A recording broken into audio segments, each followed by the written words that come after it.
Buenas noches.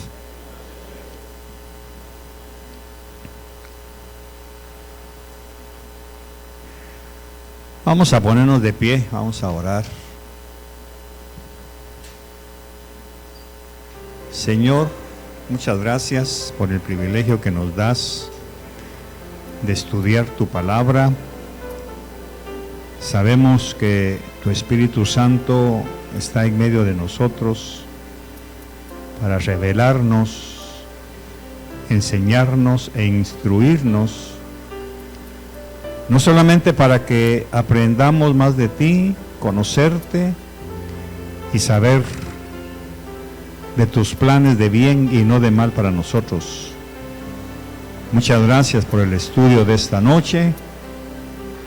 Gracias por iluminarme, por darme sabiduría para saber enfocar tu palabra y que tu pueblo sea enseñado, instruido, capacitado para toda buena obra.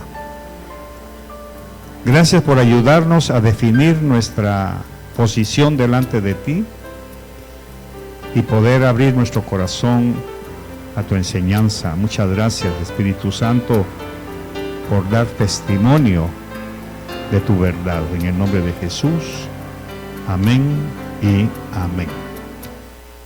Así como estamos de pie, vamos a leer Mateo capítulo 1, verso 21. Y vamos a aprender algo muy interesante. Bueno, todas las noches se aprende algo interesante, ¿verdad? La palabra tiene una riqueza inimaginable. Verso 21 del capítulo 21 de Mateo. Estamos estudiando el Evangelio de Mateo. Y dice: en el nombre del Padre, del Hijo y del Espíritu Santo. Y dará a luz un hijo, y le pondrás por nombre Jesús, porque él salvará a su pueblo de sus pecados. Tengan la bondad de sentarse, por favor.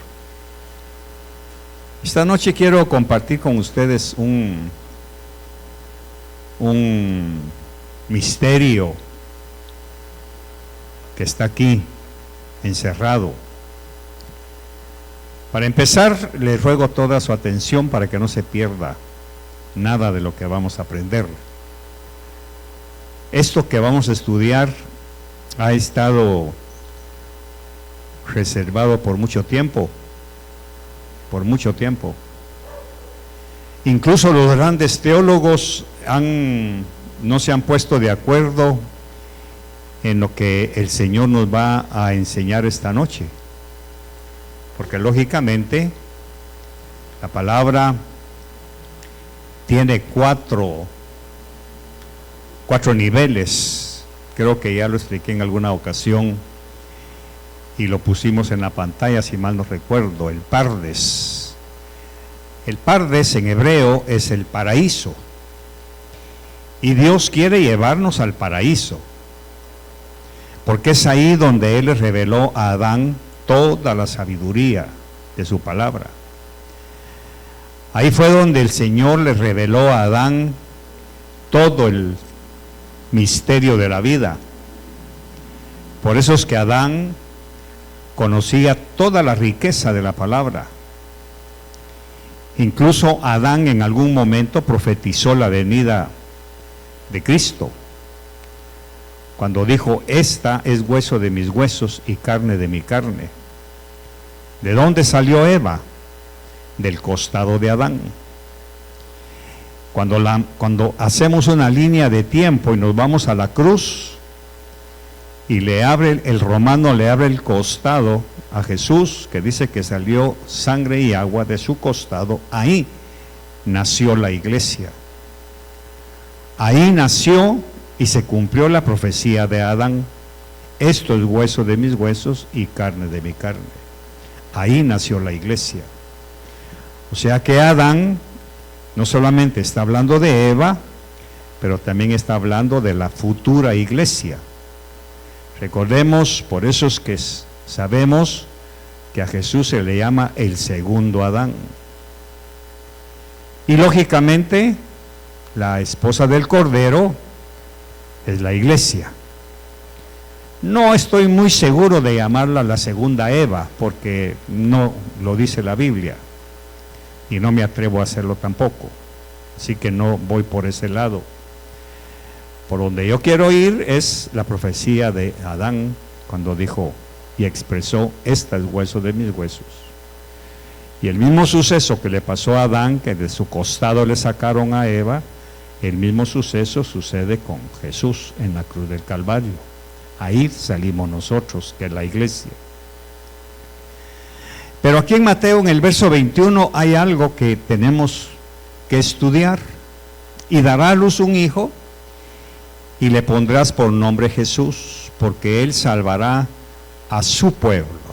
La pregunta que surge en este texto es: ¿quién es su pueblo? ¿Quién es su pueblo?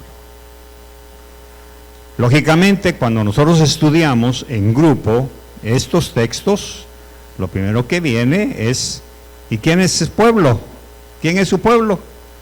Los judíos, porque a ellos vino, ¿verdad? A ellos vino. Y la Biblia lo dice: él vino a los suyos, pero los suyos lo rechazaron. Entonces tenemos que andar con, ¿cómo se dice? En Guatemala decimos andar entre chayes. ¿Cómo sería aquí? De puntillas, para poder entender la profundidad de esto. Y ahorita lo vamos a estudiar. Por eso necesito toda su atención y permitir que el Espíritu Santo a cada uno de ustedes le vaya dando el testimonio. ¿Quién es su pueblo? Él salvará a su pueblo de sus pecados. ¿Quién es su pueblo? Pues el pueblo de Israel. Porque por siglos el Señor había dicho: Israel es mi esposa, yo soy su marido, Israel es mío, es mi primogénito, Israel es mi pueblo.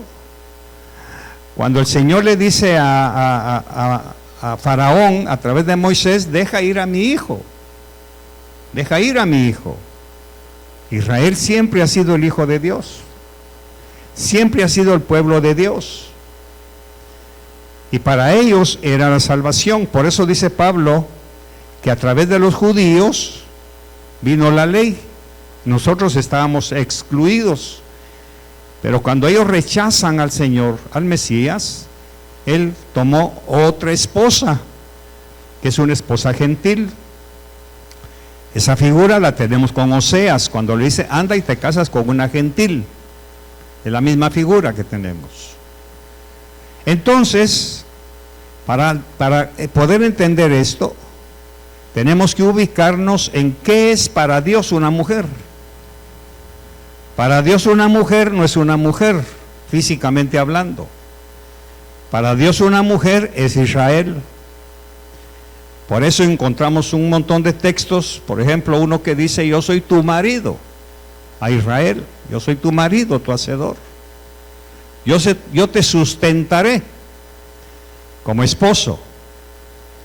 Entonces, este texto es bastante profundo, pero fácil de entender.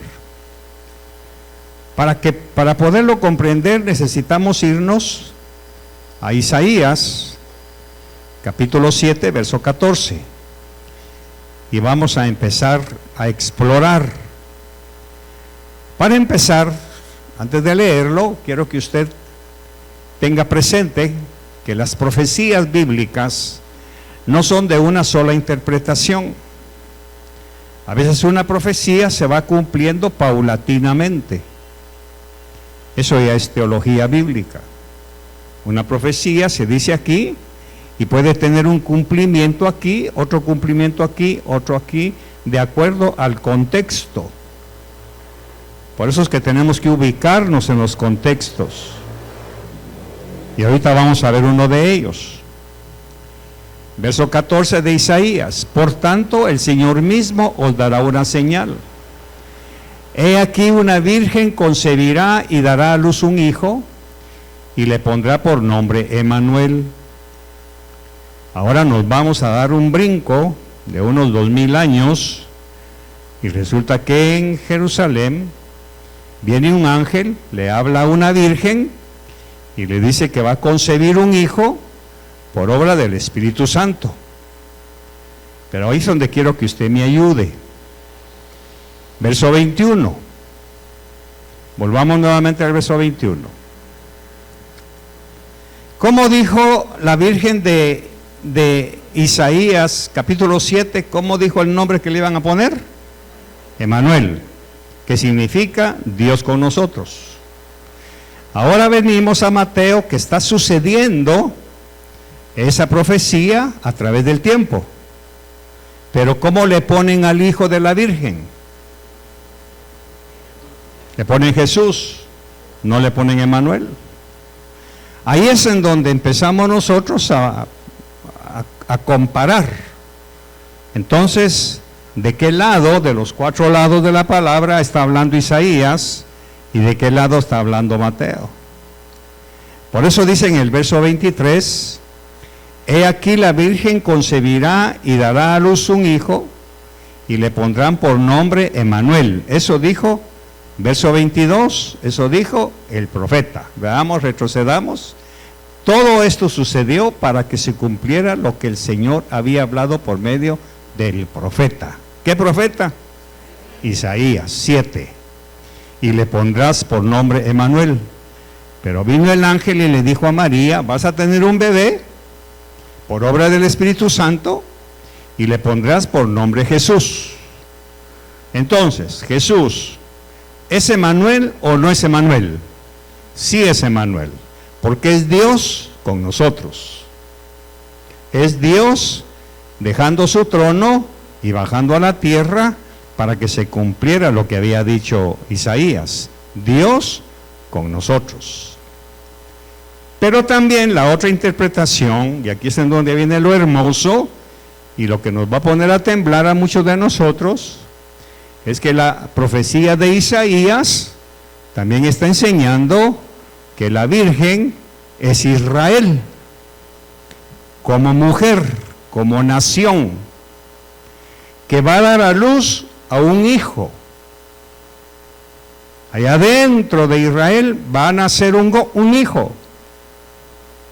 Y cuando sepa discernir entre lo bueno y lo malo, si que lo leemos, Isaías 7, 14, vamos a leerlo. Por tanto el Señor mismo dará una señal. ¿Cuál es la señal? He aquí una virgen concebirá y dará a luz un hijo y le pondrá por nombre Emmanuel. 15. Comerá cuajada y miel hasta que sepa lo suficiente para desechar lo malo y escoger lo bueno. Está hablando del niño que va a nacer de la nación de Israel. Pero al mismo tiempo está hablando de Jesús que va a nacer del vientre de María. O sea, estamos hablando de 2 sucesos. ¿Me está siguiendo? Uno como nación y el otro como mujer, físicamente hablando.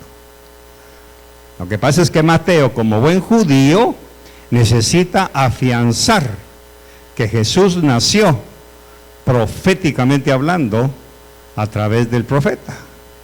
Valga la redundancia. Él necesita demostrar que el nacimiento de Jesús ya estaba profetizado. Pero también Israel como nación dio a luz a un niño. Y ese niño está dentro de la mujer que es Israel. Por eso es importante entender que en la mente de Dios, mujer no es solamente una mujer físicamente, es una nación. Ahora resulta que esa mujer, Israel, dio a luz un hijo. Ese es el hijo que se llaman él, Dios con nosotros. Bueno, ¿cómo se explica? Estas personas que van creciendo, que van discerniendo, cuando empiezan a conocer lo suficiente entre la ley y la promesa de Dios, empiezan a escoger lo bueno. Comerá cuajada y miel hasta que sepa lo suficiente para desechar lo malo y escoger lo bueno. ¿Qué es lo malo? Lo malo no es la palabra de Dios. Lo malo es la imposición de la ley. Ahorita, si no me entiende o no me explico, ahorita lo va a entender. Entonces, ese hijo empieza a crecer, empieza a multiplicarse. Llegado el tiempo, ese niño que empieza a discernir entre la ley y lo bueno que es la venida de Dios con nosotros, ya está crecido y empieza a reunirse por ahí sin saberlo. Cuando llegó el tiempo del cumplimiento, así dice la palabra, cuando se cumplen los tiempos, nace un niño de la Virgen. Nosotros sabemos que es María. Aquí no nos dicen el nombre, solamente que la Virgen. Ahora aquí viene lo que yo quiero que usted empiece a concatenar. A los 8 días de nacido, ese niño es llevado al templo para ser presentado ante Dios. Recuerde, ya por ahí, en algún lugar, hay un remanente de un niño que nació de la nación. Toda la esposa, imagínense, toda la esposa es Israel. O sea, toda la madre es Israel. Pero por ahí anda su hijo, que es el remanente, que se llama Dios con nosotros.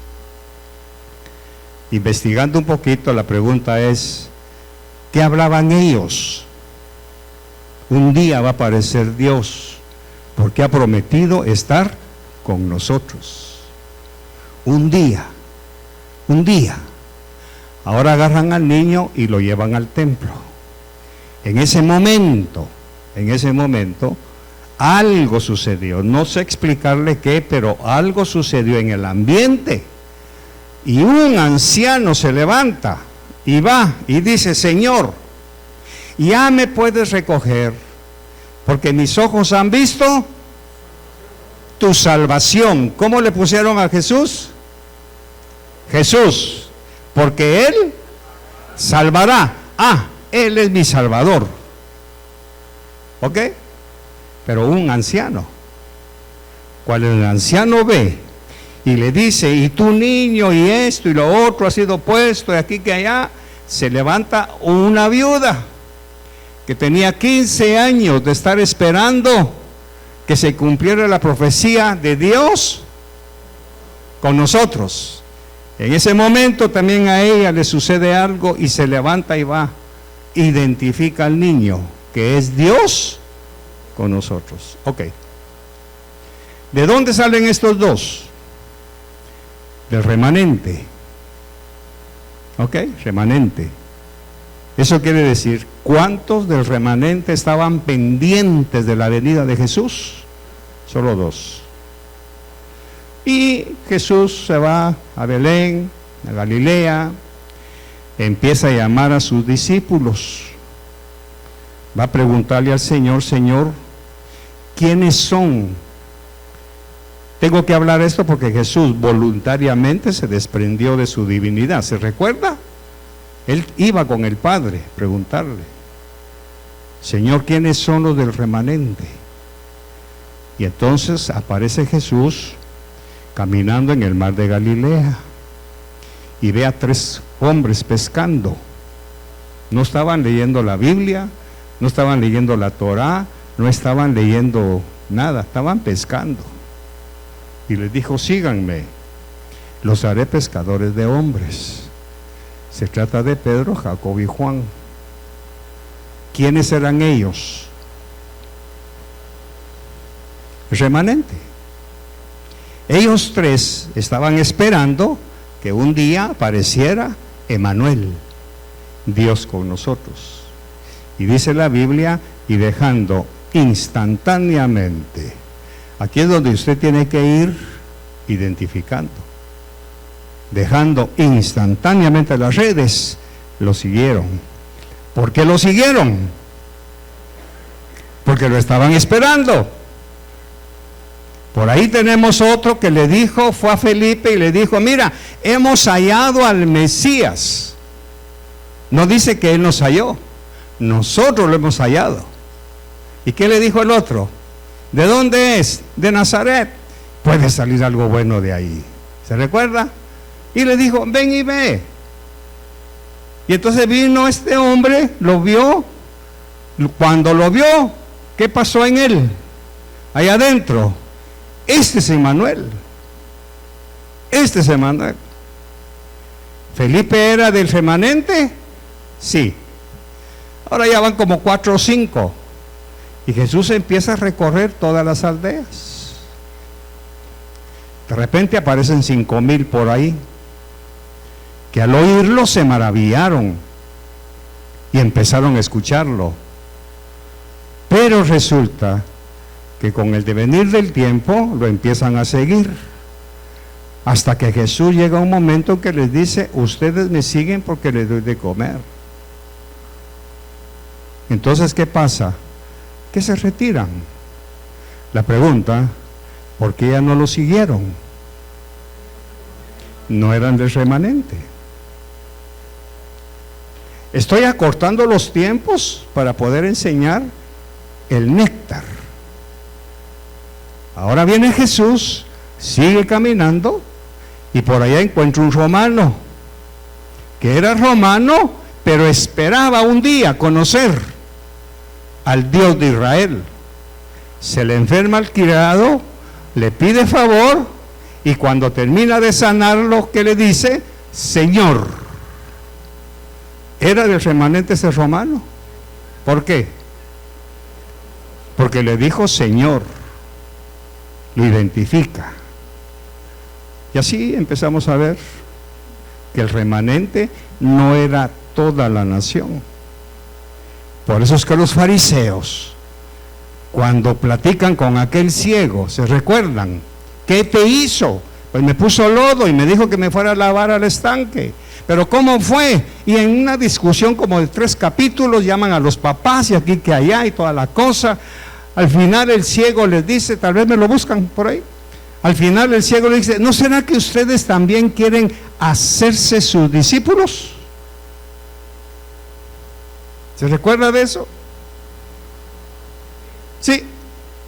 Ellos que les responden, nosotros somos discípulos de Moisés y ese hombre que te sanó, no sabemos quién es. Ahí empezamos a ver al pueblo de Israel que no era su remanente. ¿Ya lo encontraron? ¿Alguien que me encuentre esa? Juan 9:28, por favor, hermana Florecita. Vamos a verlo bien para que usted vaya agarrando como me tocó a mí también. Juan 9:28. Entonces lo insultaron y le dijeron, tú eres discípulo de ese hombre, pero nosotros somos discípulos de Moisés. Ahora entiende por qué Jesús les dijo, ustedes son hijos del diablo.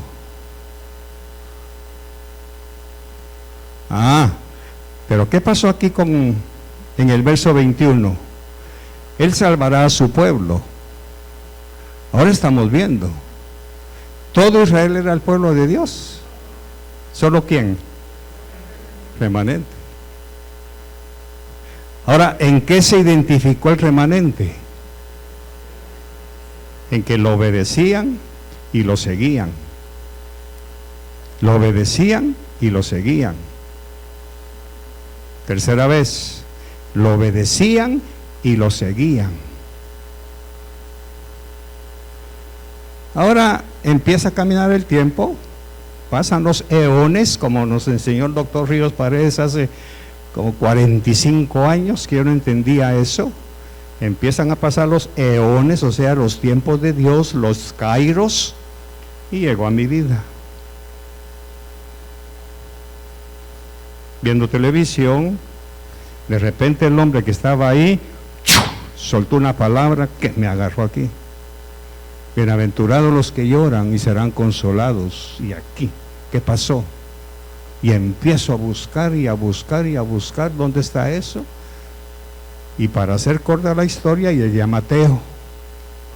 Cuando llegué a Mateo, que lo empecé a buscar desde Génesis, llegué a Mateo y encontré a Dios con nosotros. Ya estaba Dios en mí. ¿Era yo del remanente?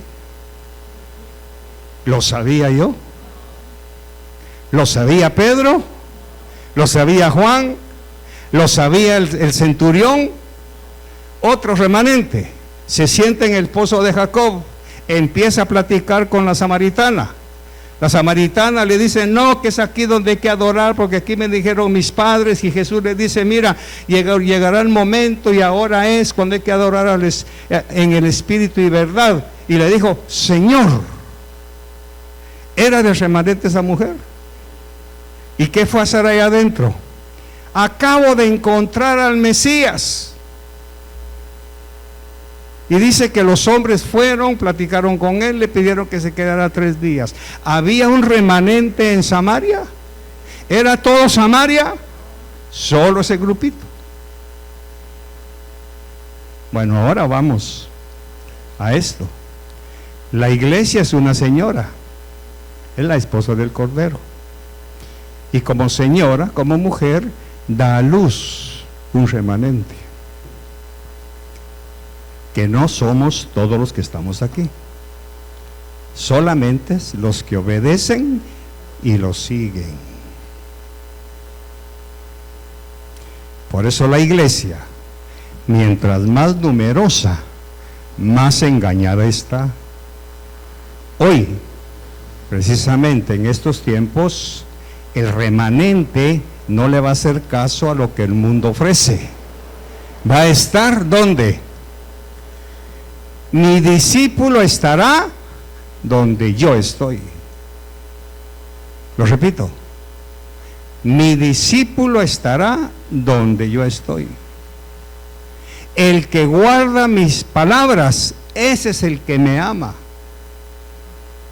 Entonces, la iglesia, mientras más grande, menos remanente hay.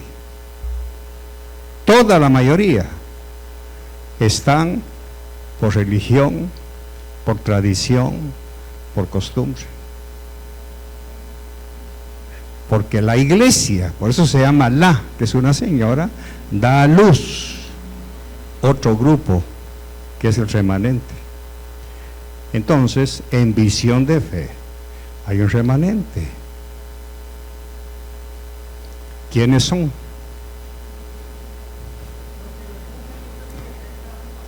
Los que lo obedecen y lo siguen.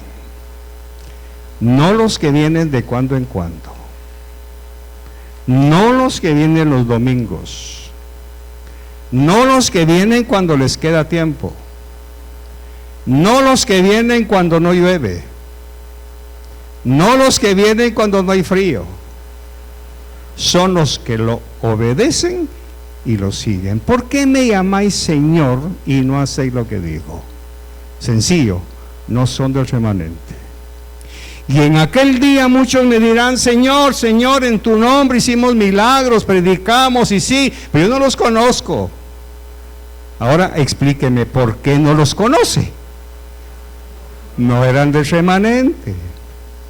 Nunca esperaron ellos que un día Dios iba a estar, Emmanuel, Dios con nosotros. Por eso es que el remanente permanece unido, porque es Dios con nosotros. Es el nudo, por así decirlo, el nudo. Ahora usted se explica por qué el Señor dice: vénganse ustedes 3 para acá, por favor. Ahí. Y voy a hacer algo que espero no molestarlos. Ahí. Pónganse ahí. Y vente para acá. Aquí. Sí, vente para acá. Oiga lo que dice Dios. Oiga lo que dice Dios. Salid de en medio de ellos, pueblo mío. Vente para acá. ¿Dónde estaba él? Estaba en la iglesia. Pero de la iglesia, tú eres mi pueblo. Sal de ahí. Gracias. ¿Dónde está usted? ¿Es usted el remanente? ¿Obedece y sigue a Dios usted? ¿O usted hace su propia voluntad? Por eso es que Pedro, Jacobo, Juan, Mateo estaba trabajando, cobrando. De repente el Señor dice la Biblia, y tocándolo, le dijo, sígueme. ¿Y qué hizo Mateo con la mesa del cobrador? ¿Ha dejado usted su mesa?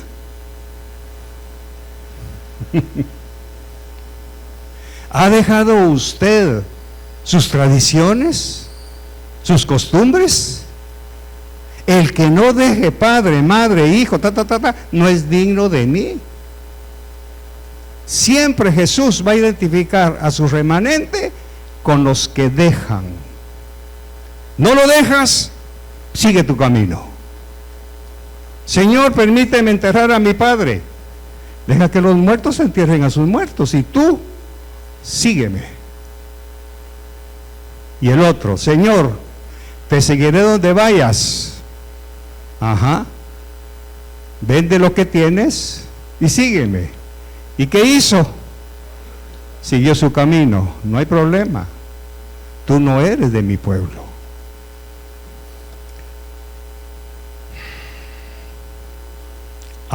Entonces ahora entendemos verso 21. Mateo 1:21. Léalo usted, por favor.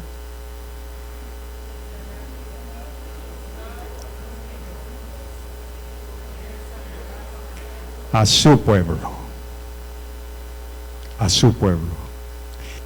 Porque mientras yo no entendí esto, creí que toda la iglesia era pueblo de Dios.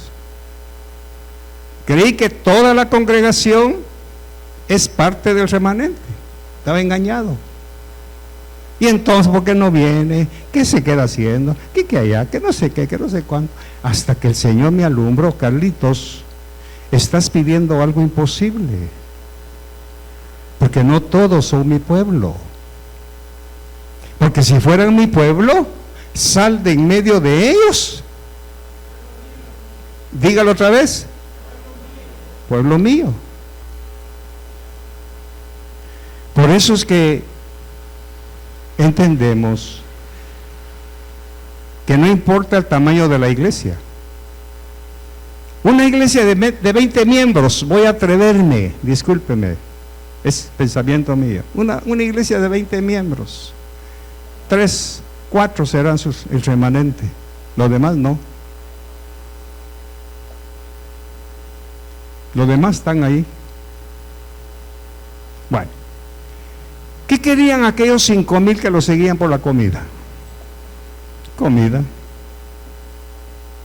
El que no coma mi carne y tome mi sangre no es digno de mí. ¿Y qué empezó a suceder? Empezaron a ir. Y Pedro en ese momento dijo, Señor, que dura esta palabra. Y Jesús le dijo, ¿no te quieres ir tú también? Pero ¿qué pasó con Pedro? ¿Qué pasó? No pudo. Ahora la pregunta, ¿por qué no pudo? La palabra clave aquí es pudo. ¿Por qué no pudo? Era del remanente.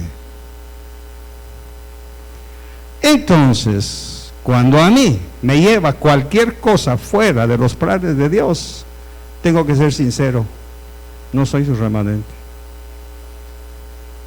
Y si no soy su remanente, ¿qué estoy haciendo aquí? Pues porque me gusta, porque los hermanos me invitan a comer, porque tengo tiempo, porque tengo costumbre, porque antes iba allá y ahora vengo aquí. Porque la verdad, es bonito, me gusta. Pero no todo lo que hacen aquí me gusta. En cambio Pedro, aunque no le gustó la palabra, ¿qué pasó? Se quedó, porque no se pudo ir. Entonces, el que es del remanente, me enseñó el doctor Ríos, no se puede ir de la presencia de Dios. No puede. Ahora entiendo yo, cuando Jesús dijo, porque el que pone la mano en el arado, ¿qué dice? Ya no puede volver atrás. Aunque lo que dejó atrás es delicioso, el mundo, los tamales, los chuchitos, los tamalitos y todo lo que usted quiera, no puedo, ya puse la mano en el arado.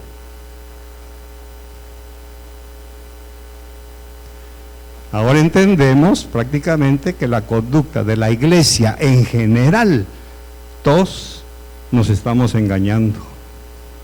A menos que usted esta noche examine su propia vida. Por eso, en la comunión, ¿qué dice Pablo? Examínese cada uno. Examínese usted.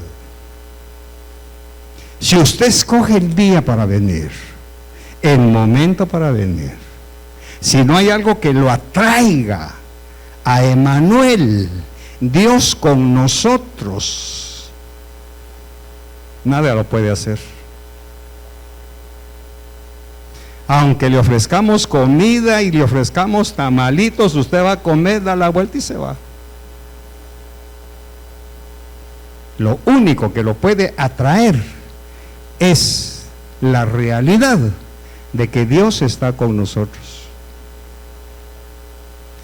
Ahora asústese, algo que compartí con los pastores, porque a ellos esto también les, bendito Dios, les abrió el ojo. 2 estarán en una cama. ¿Qué sigue? ¿Y el otro? ¿Por qué será dejado? Han estado durmiendo juntos, viviendo juntos, comiendo juntos, hablando juntos, van a la feria juntos y posiblemente vengan a la iglesia juntos. Uno de los dos no es remanente. ¿Qué tal? Por eso la clave está en el verso 21. Porque Él salvará a su pueblo. ¿Salvó el Señor de sus pecados a Caifás? ¿Qué dicen ustedes? No. ¿A Caifás? ¿Lo salvó Pedro, Pajarito? ¿Por qué? Esteban lo dijo. Si hubieran sabido a quién estaban matando, al dador de la vida, ¿qué pasó? No lo hubieran hecho. ¿Y Caifás quién era? Sumo sacerdote. Por eso regresemos a lo que le dijeron del ciego. ¿Qué le dijeron al ciego? ¿Cuál era Juan qué? Juan 9:21, algo así. Juan 9:28. Entonces lo insultaron y le dijeron: tú eres discípulo de ese hombre. ¿Quién es ese hombre? El Salvador, Emmanuel, Jesús, el Mesías. Tú eres discípulo de él, nosotros no. Ahora, estos fariseos fueron perdonados. ¿Qué dice usted? No. Alguien va a decir: no me toca a mí que juzgarlo, por sus obras los conoceréis. Si negaron que ellos eran discípulos de Jesús, que decir, yo no acepto. Y si no acepto que Él sea el que perdona pecados, ¿qué pasa con mis pecados? No son perdonados. Ahora, pero donde yo quiero ir es, esos fariseos eran el pueblo de Dios, de Emmanuel. ¿Por qué? Porque dijo: a los suyos vino y los suyos, ¿quiénes eran los suyos? Los judíos, pero no eran todo su pueblo. La mujer de flujo de sangre, ¿era el remanente? ¿Por qué? ¿Porque la sanó? No, eso no tiene nada que ver. Porque la reconoció Señor. Bueno, voy un poquito más lejos y quisiera terminar ya. El ladrón de la cruz, uno de los dos era el remanente. ¿Quién era el remanente? Señor, Señor.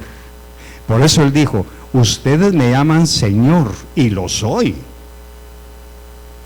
Pero en otra parte dijo, ustedes me dicen, ¿por qué me dicen Señor? No es que me llamen, ¿por qué me dicen Señor y no hacen lo que digo?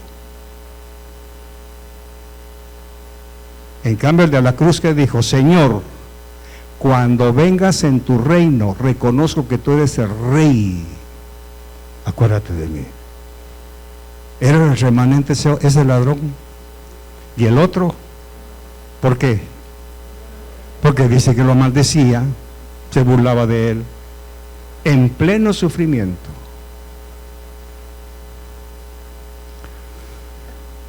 Entonces, ¿qué hacemos?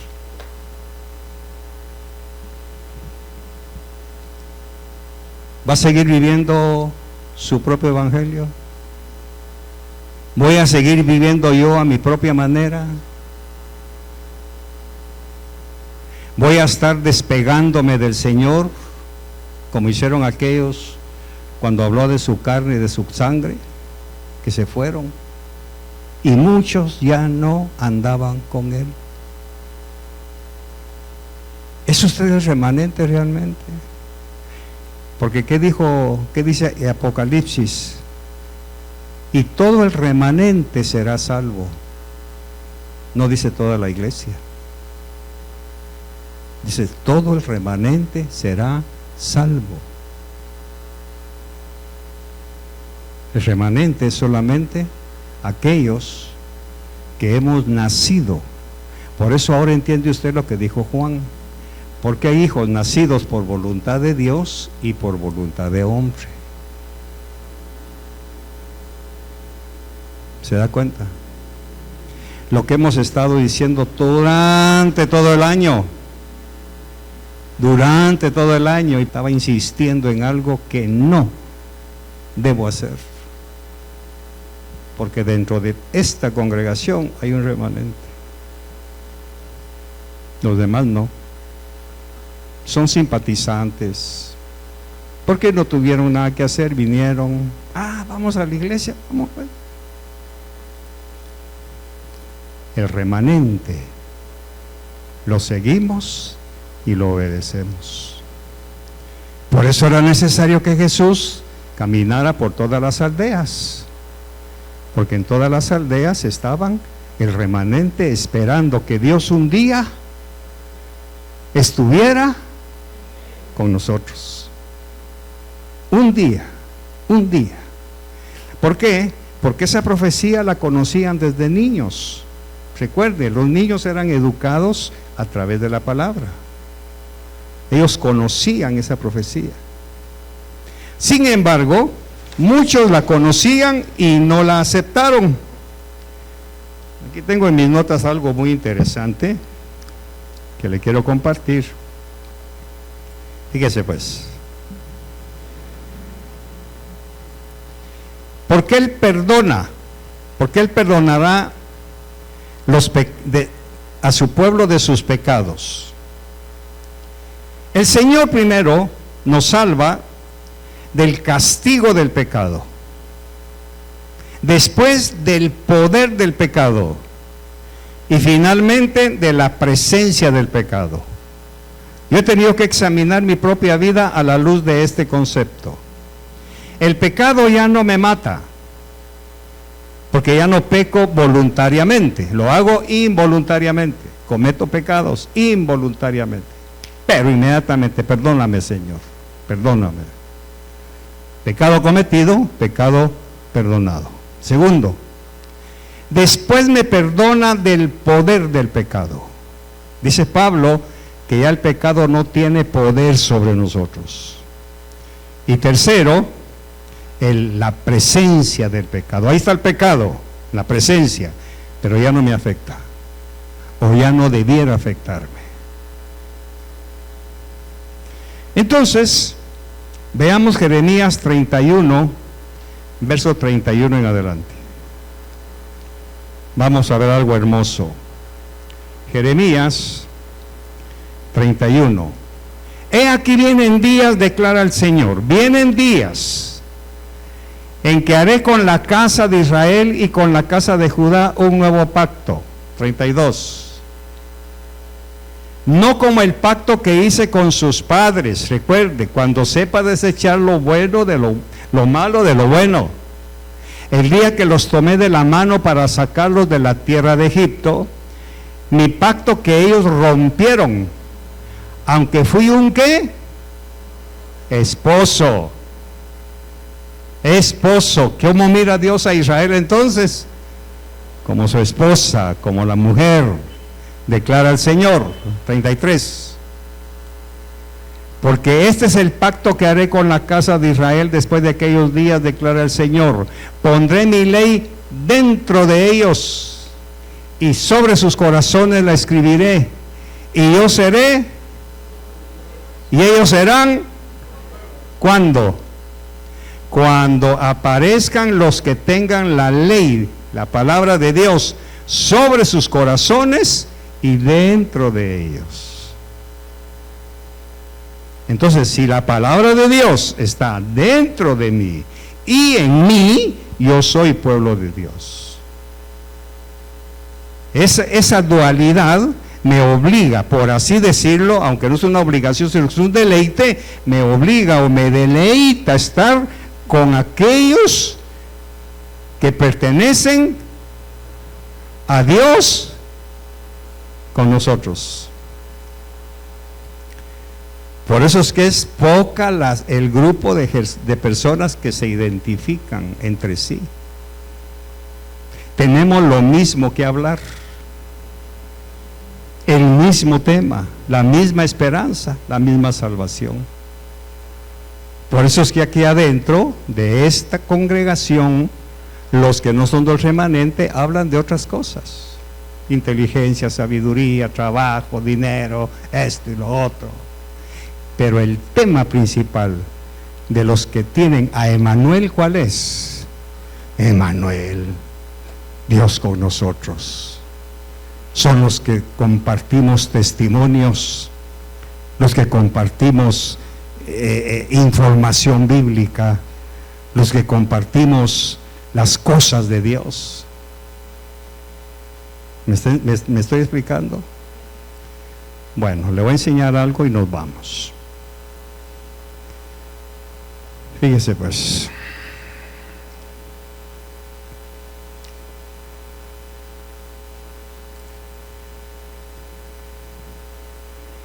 Dice en el capítulo 2 de Mateo: después de nacer Jesús en Belén de Judea, en tiempos del rey Herodes, he aquí unos magos del oriente llegaron a Jerusalén diciendo: ¿dónde está el rey de los judíos que ha nacido? Por lógica, cuando nace un hijo de un rey, ¿qué es? Es príncipe. Pero ¿por qué al niño Jesús, desde que nació con el título de rey, no príncipe? ¿Y por qué solamente los magos lo discernieron como rey y no príncipe? Porque Dios ya les había revelado que ese niño no era un príncipe, era un rey. ¿Dónde ha nacido el rey de los judíos? Pero dice el verso 3: cuando lo oyó el rey Herodes, que era judío, se turbó y toda Jerusalén con él. Entonces, reuniendo a todos los principales sacerdotes y escribas del pueblo, ponga atención, indagó de ellos dónde había de nacer el Cristo, o sea, el Mesías. Y ellos le dijeron: en Belén de Judea, porque así está escrito por el profeta. ¿Ok? ¿Fueron estos sabios y sacerdotes a visitar al rey niño? ¿Fueron?